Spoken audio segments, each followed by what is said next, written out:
Guys, so ako lang na naman mag-isa dito sa bahay. So, wala akong kasama rito. At nakabukas yung aming ceiling fan. At may napapansin po sa subscriber ko. Unti na lang po hindi nakasubscribe.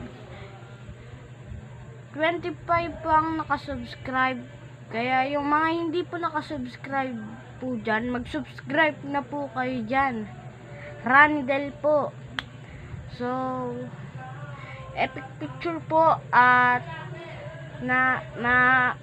ngayon po ay ano po ba ngayon? Ano po ata ngayon eh?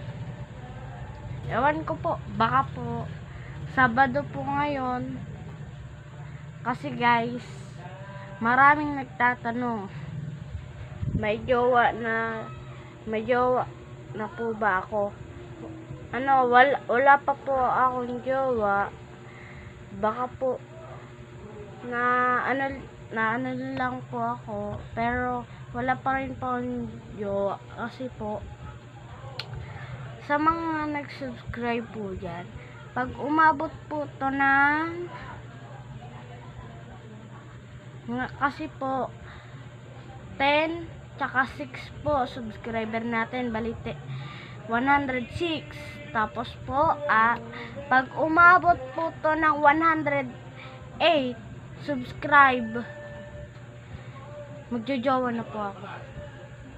Pero po kailangan po naka-like and follow tsaka subscribe. Dapat po paabutin nyo po to ng 108. Pag hindi nyo po ito napaabot, di na po magjojowa. So, ngayon guys, bala ko ngayon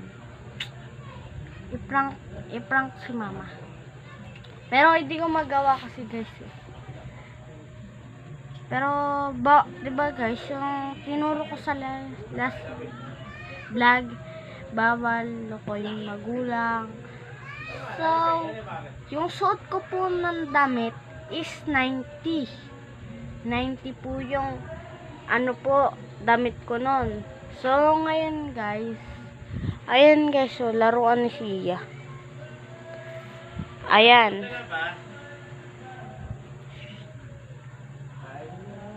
So ngayon guys, may nagpapatugtog sa kabila. So ngayon bukas, ngayon po, di po ulit ako makakapag-vlog. Isang linggo po. At kasi po, isang linggo na lang po, pasukan po, diba? Di na naman po ulit tayo makakapag-vlog. 2 araw ko, kaya isang linggo. Mahirap na po. At so ngayon, baka po sa next week na po ako magbablog. Baka po sa Sabado, halimbawa pasok po namin, sa Sabado na po ako magbablog. Ganun na lang po gagawin natin guys. So ngayon baka sa matutulog na kasi ako guys. So bukas ko na lang sasabihin yung mga ibig ko sabihin sa inyo. Bye bye muna guys.